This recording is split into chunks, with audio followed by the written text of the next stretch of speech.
Ready sir. Disc అనేది ఒక shock absorber లాగా మన నడుంలో ఈ రెండు ఎముకల మధ్యలో ఉండే ఒక మాంసం, దాన్ని మేము డిస్క్ అంటాము. చుట్టూ అంటే ఒక ఫైబ్రస్ బ్యాండ్ ఉండి మధ్యలో జెల్ ఉంటుంది. ఈ డిస్క్కు అనాటమికల్గా చూస్తే చుట్టూ ఒక ఫైబ్రస్ బ్యాండ్ ఉండి మధ్యలో జెల్ ఉంటుంది. సో మనం ఎగిరి దుంకినా కూడా షాక్ అబ్జర్బర్ లాగా మనకు ఈ ఎముకల మధ్యలో ఫ్రాక్చర్ కానీ ఇంజరీ కానీ కాకుండా ప్రొటెక్ట్ చేసే ఒక రకమైన డిస్క్ ఇది. మన మూమెంట్కు హెల్ప్ చేస్తుంది. టూ థింగ్స్, ఒకటి ఈ డిస్క్ వల్ల మనకు సాఫ్ట్ మూమెంట్కు హెల్ప్ చేస్తుంది. రెండోది ఈ రెండు ఎముకల మధ్యలో ఒత్తిడిని కంట్రోల్ చేస్తుంది. అది షాక్ అబ్జర్బర్ లాగా వెహికల్కి ఎలా అయితే ఉంటుందో అలా ఈ డిస్క్ కూడా మనకు ప్రొటెక్షన్ ఇస్తుంది. సో అసలు ఏమవుతుంది డిస్క్ ప్రొలాప్స్ అంటే ఏమవుతుంది? డిస్క్ ప్రొలాప్స్ అంటే మీరు చూడండి, ఇక్కడ ఈ ఫైబ్రస్ బ్యాండ్ ఏదైతే ఉంటుందో ఇది కొన్ని కారణాలు, దాదాపుగా 20-30 కారణాలు ఉంటాయి. చెప్పుకోవడానికి ఇప్పుడు సమయం ఉండదు. ఇంజురీస్ వలన కానీ, లేకపోతే క్రష్ వలన కానీ, లేకపోతే బెండ్ వలన కానీ, డీజనరేటివ్ వలన కానీ, ఎన్నో కారణాల వలన మనకి డిస్క్ అన్నది ఈ ఫైబ్రస్ బ్యాండ్ బస్ట్ అవుతుంది. అంటే ఈ ఫైబ్రస్ బ్యాండ్లో ఒక రంధ్రం ఏర్పడుతుంది. తద్వారా ఆ పగిలిన డిస్క్లో నుంచి మనకు లోపల ఉండే జెల్ ఇలా బయటకు వస్తుంది. ఇలా జెల్ బయటకు వచ్చి దీని లోపల మనకు ఒక వెన్నుపూస పోతుంది. ఈ వెన్నుపూసను చూడండి, ఈ ఎల్లో కలర్ వెన్నుపూస మనకు లోపల నుంచి వస్తుంది. రెండు సైడ్ల నుంచి మనకు రెండు నరాలు బయటకు వస్తాయి. లెఫ్ట్ లోవర్ లింబ్కు, రైట్ లోవర్ లింబ్కు పోయే రూట్స్ అంటాం. సో ఎప్పుడైతే ఈ డిస్క్ ఇలా పగులుతుందో వెనకాల మనకు డిస్క్ పగిలినప్పుడు వెనకాల అది మధ్యలో వెన్నుపూసని ఒత్తిడి తీసుకురావచ్చు, లేదంటే ఈ నరాలు, మనం చెప్పుకునే నరాలు ఏవైతే ఉంటాయో ఆ నరాలు కూడా మనకు ఒత్తిడికి లోనవచ్చు.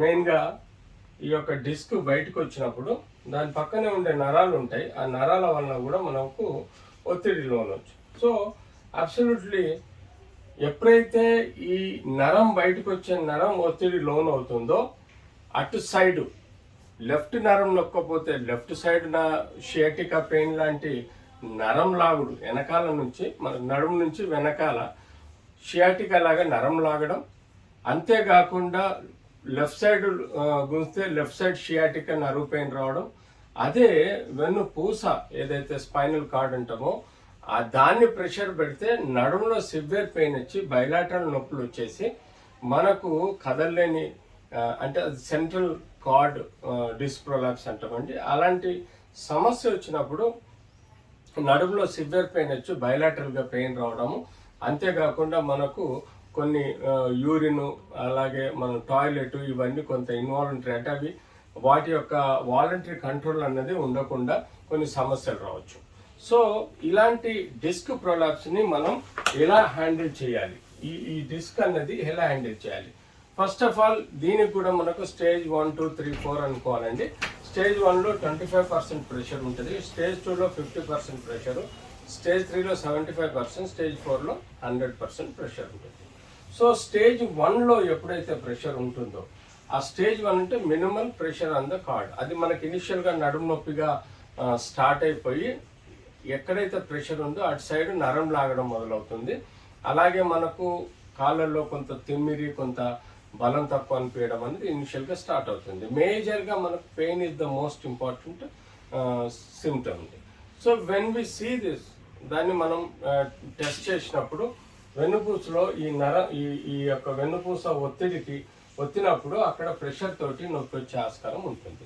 సో ఈ డిస్క్ ప్రొలాప్స్ అనేది మనం ఎట్లా డయాగ్నోజ్ చేయాలంటే క్లినికల్గా ఫస్ట్ లొకేషన్, ఏ బోన్ బ్యాక్ సైడ్ పెయిన్ ఉంది, దాన్ని బట్టి మనం ఏ స్పేస్లో డిస్క్ ప్రెషర్ ఉందన్నది మనకు ఒక విధంగా తెలుస్తుంది. రెండోది మనకు క్లినికల్ ఎగ్జామినేషన్లో నరం మీద ఎంత ఒత్తిడి ఉంది, అది ఎస్ఎల్ఆర్టీ టెస్ట్ అంటాము, మనము లెగ్ రైజింగ్ టెస్ట్ అంటాము. అంతేకాకుండా మోటార్ సెన్సరీ టెస్ట్లు ఉంటాయి, రిఫ్లెక్షన్స్ మన చేసే టెస్టుల ద్వారా మనకు ఒక లొకేషన్ అనేది ఏ డిస్క్ మీద ప్రెషర్ ఉన్నది అనేది మనకు తెలుస్తుంది. ఆ తర్వాత మనకు ఎక్స్రేలో మనకు ఈ యొక్క రెండు ఎముకల మధ్యలో ఉండే స్పేసు తగ్గిపోయే ఆస్కారం ఉంటుంది. తద్వారా కూడా మనం అసెస్ చేసుకోవచ్చు ఎంత పర్సెంటేజ్ ఆఫ్ ప్రెషర్ ఉన్నట్టు. అంతేకాకుండా సిటీ ఎంఆర్ఐ ఇంకా కన్ఫర్మ్ డయాగ్నోసిస్ ఇస్తుంది. తద్వారా కూడా మనం చూసుకోవాలి. సో డిస్క్ ఇన్ఫెక్షన్, డిస్కైటిస్ లాంటిది ఉంటే డిస్క్ యొక్క సిబిపి కానీ పర్టికులర్ బ్లడ్ టెస్టులు చేసుకొని మనకి ఏమైనా బ్యాక్టీరియల్ ఇన్ఫెక్షన్, ట్యూబర్కులోసిస్ ఇంకేదైనా ఉన్నదా అనేది మనం రూల్ అవుట్ చేసుకోవాల్సిన అవసరం ఉంది. సో ఈ డిస్క్ ప్రొలాప్స్ని మనము ఎలా మేనేజ్ చేయాలి? సో డిస్క్ ప్రొలాప్స్ని ఎలాగా మేనేజ్ చేయాలంటే ఫస్ట్ అండ్ ఫార్మోస్ట్ స్టేజ్ 1-2లో bed rest, intermittent pelvic traction plus medicines కూడా ఇనిషియల్లీ మనం పెయిన్ కిల్లర్స్ ఇవ్వచ్చు. పెయిన్ కిల్లర్స్తో పాటు ఇఫ్ నెససరీ సమ్ టైమ్స్ కొంత సెడేటివ్స్, కొంత నరంకు సంబంధించిన విటమిన్స్ ఉంటాయి, మెథ్కోబ్లమిన్ కానీ లేకపోతే మనకు ప్రిగాబ్లిన్ కానీ గాబాపెంటిన్ కానీ, ఇవి మనకి నరం మీద ఒత్తిడి నొప్పిని తగ్గిస్తుంది. ప్లస్ మనకు కొంత ఉపశమనం అంటే నిద్ర వచ్చే విధంగా మనల్ని ప్రొటెక్ట్ చేస్తుంది. ఎందుకంటే ఇలాంటి నొప్పి ఉన్నప్పుడు సరైన నిద్ర లేకపోతే కూడా సైకలాజికల్గా ప్రెషర్ పడి ఈ నొప్పి తీవ్రత పెరిగే ప్రమాదం ఉంటుంది. కాబట్టి సో మనం అబ్సల్యూట్లీ ఆ యొక్క bed rest, traction, physiotherapy and medicines వాడుకుంటూ జాగ్రత్తగా ఉండాలి. ముందుకు వంగకూడదు, బరువులు ఎత్తకూడదు. ఎక్కడన్నా ఎక్కువసేపు నిలబడాల్సి వస్తే ఒక కాలు పైన ప్రెషర్, కాలుని పైన ఎత్తు మీద పెట్టుకొని నిలబడాలి. బరువులు అస్సలు ఎత్తకూడదు. సడన్గా కిందికి వంగకుండా మోకాళ్ళ మీద కూర్చొని వస్తువుని తీసుకోవాలి. సో ఇలా మనం చూసుకుంటూ ఉండాలి. రెండో లైన్ ఆఫ్ ట్రీట్మెంట్ ఏంటంటే మేము యూజువల్గా ఈ యొక్క డిస్క్ ప్రొలాప్స్ని మేము స్టెరాయిడ్ కూడా లోకల్ స్టెరాయిడ్ ఇచ్చి కొంత ఉపశమనం చేసే పద్ధతిలో ఉంటుంది. అది కూడా కాకపోతే యూజువల్గా కొన్ని ఫిజియోథెరపీలో చెప్పే ఎక్సర్సైజెస్ వలన కూడా వాళ్ళకు రిలీఫ్ వచ్చే ఆస్కారం ఉంటుంది. రిలీఫ్ వచ్చే ఆస్కారం ఉంటుంది.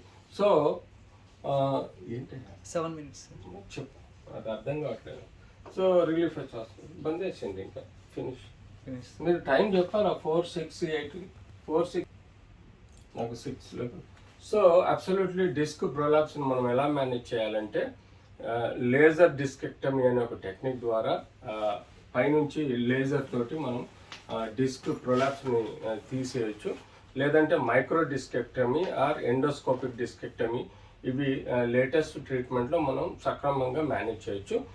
ఫైనల్గా ఈ లామినెక్టమీ అంటే ఈ బోన్ని కట్ చేసి, ఈ బోన్ని వెనకాల ఉండే బోన్ని కట్ చేసి లోపలికి వెళ్ళి ఈ డిస్క్ ఏదైతే ఉందో ఆ డిస్క్ని కట్ చేసేసి నరాన్ని ఫ్రీ చేయడం. ఇలా టెక్నిక్ ద్వారా మనం ఈ యొక్క డిస్క్ ప్రొలాప్స్ని మనం రికవర్ చేసే ఆస్కారం ఉంటుంది.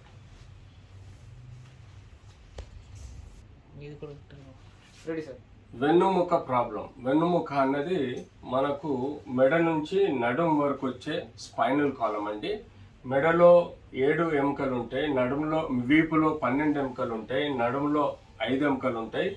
అలాగే కింది భాగంలో శాక్రం అంటాం, అది 5 ఎముకలతో కూడిన శాక్రం బోన్ అంటాం. సో ఈ టోటల్ వెన్నుముకలో నరము ఒకటి వెన్నుపూసలాగా పాస్ అవుతుంది, అది బ్రెయిన్ నుంచి కింది వరకు.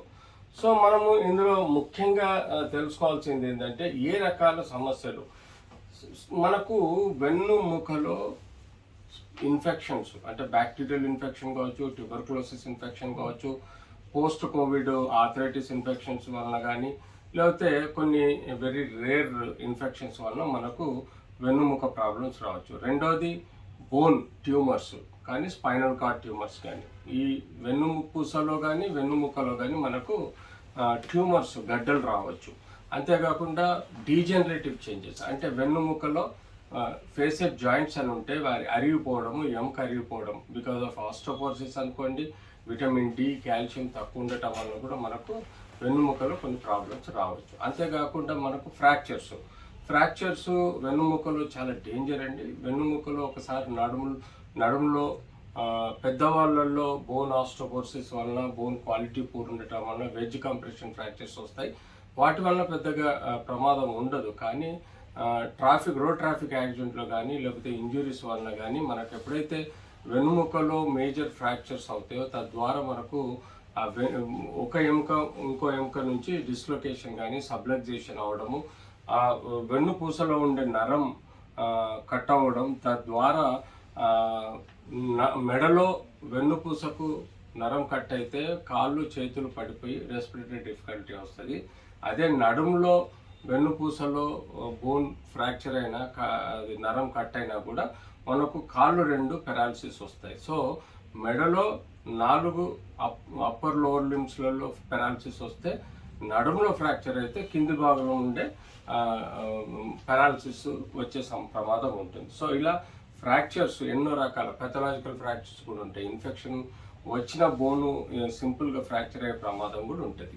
ఆ తర్వాత మనకు స్పాండిలోసిస్ అంటే vitamin D, calcium or nutrients మనకు సంబంధించిన ఎలిమెంట్స్ బోన్లో ఉండే ఎలిమెంట్స్ తక్కువ ఉండటం వల్ల, అంటే 45 ఏళ్ళు పైబడిన ఆడవాళ్ళల్లో యూజువల్గా పోస్ట్ మెనోపాజల్ ఆస్టోపోరోసిస్ అంటాం. అంటే లవణాలు కృంగిపోయి తగ్గిపోయి ఎముకలు మెత్తబడటం, ఎముకలు ఫ్రాక్చర్స్ అవడం, ఇలాంటిది కూడా మనం చూడొచ్చు.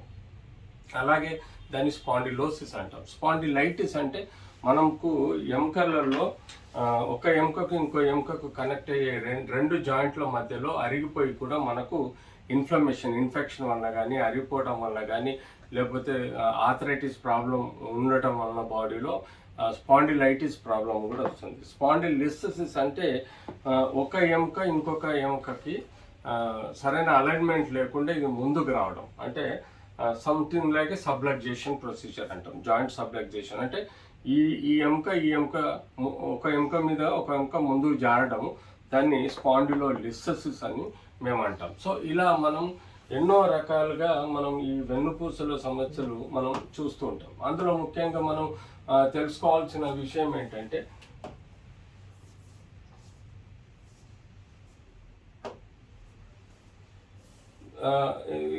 Condition such as ankylosing spondylitis అంటే బ్యాంబూ లాగా వెన్నుపూస మొత్తం బ్లాక్ అయిపోవడం. అంతేకాకుండా స్పైనల్ స్టెనోసిస్ అంటే మనకు వెన్నుపూసలో చిన్న హోల్ ఉంటుంది, ఆ హోల్లోకి వెళ్ళి మనకు వెన్నుపూస పాస్ అవుతుంది, ముఖం నుంచి వెన్నుపూస పాస్ అవుతుంది.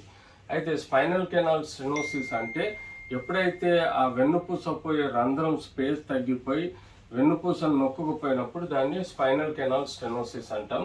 సో ఇలాంటి కండిషన్స్ చాలా వరకు మనము చూస్తుంటాం. కాబట్టి క్లినికల్గా ఎగ్జామిన్ చేసుకున్న తర్వాత మనం కొన్ని అంటే కన్ఫర్మ్ డయాగ్నోసిస్ సమస్యను మనం అర్థం చేసుకోవడానికి ఫస్ట్ క్లినికల్గా కొన్ని పరీక్షలు చేయాల్సి వస్తుంది. నడుములో ఉండే పరీక్షలు, నరానికి సంబంధించిన పరీక్షలు చేసుకొని తద్వారా లొకేట్ చేసుకోవచ్చు ఎక్కడ ఏం సమస్య ఉన్నదనేది లొకేషన్ చూసుకోవచ్చు.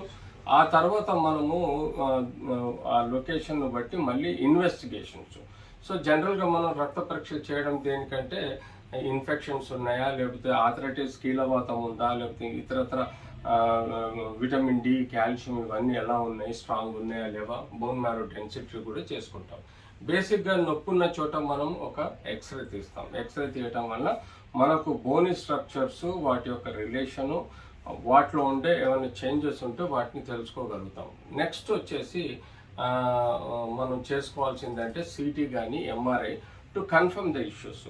సో మనం సిటీలో ఎముకల్ని బాగా చూడగలుగుతాం, దాని యొక్క 3 డైమెన్షనల్ పిక్చర్ ద్వారా కూడా కొన్ని డిజీజెస్ను మనం తెలుసుకోగలుగుతాం. అదే ఎంఆర్ఐ తీయటం వల్ల మనకు బోన్ చుట్టూ ఉండే సాఫ్ట్ టిష్యూ, వెన్నుపూస, కండరాలు, నరాలు అన్నిటినీ మనము అనాటమికల్ డిస్క్రిప్షన్ చూస్తాము. అందులో పెథలాజికల్ చేంజెస్ ఏమైనా ఉంటే దాన్ని బట్టి మనం తెలుసుకోవాల్సిన అవసరం ఉంటుంది. సో ఇలా మనం ఎంఆర్ఐ ద్వారా తెలుసుకోవడం ఉంటుంది. కీలవాత పరీక్షలు చేసినప్పుడు స్పెసిఫిక్గా రుమటాయిడ్ కానీ, సోరియాటిక్ ఆర్థరైటిస్ కానీ, గౌటీ ఆర్థరైటిస్ కానీ, ఇతరత్ర disease non specific rheumatoid arthritis కానీ ఉన్నాయా అనేది మనం తెలుసుకోవాల్సిన అవసరం ఉంటుంది. సో ఇన్ఫెక్షన్లో మనకు డబ్ల్యూబీసీ కౌంట్ పెరిగే ఆస్కారం ఉంటుంది. న్యూట్రోఫిల్స్, బ్యాక్టీరియల్ ఇన్ఫెక్షన్ అయితే న్యూట్రోఫిల్స్ పెరిగే ఆస్కారం ఉంటుంది. సో ఇలా మనం ట్యూబర్కులోస్ అయితే ఈఎస్ఆర్, సిఆర్పి లెవెల్స్ పెరిగిపోయి మనకు క్రమేణా లింఫోసైట్స్ కూడా పెరిగే ఆస్కారం ఉంటుంది. సో ఇలా మనం పర్టికులర్గా ఇన్వెస్టిగేషన్స్ చేసుకుంటూ స్పెసిఫిక్గా డయాగ్నోసిస్కి వచ్చిన తర్వాత ఒక 4-5 డయాగ్నోసిస్లో కన్ఫర్మ్ డయాగ్నోసిస్ చేసుకున్నప్పుడు దాని ద్వారా మనం ట్రీట్మెంట్ ఇవ్వడానికి అవకాశంగా ఉంటుంది. బాబు నువ్వు టైం చెప్తలేవమ్మా. 5 minutes అయింది సార్. 5 minutes 4 minutes చెప్పమన్నా కదా నిన్ను. 4-5 నువ్వు ఎటో చూస్తున్నావు, నువ్వు you're not concentrated here. 4-6 minutes చెప్పమని చెప్పాను. సరే సరే.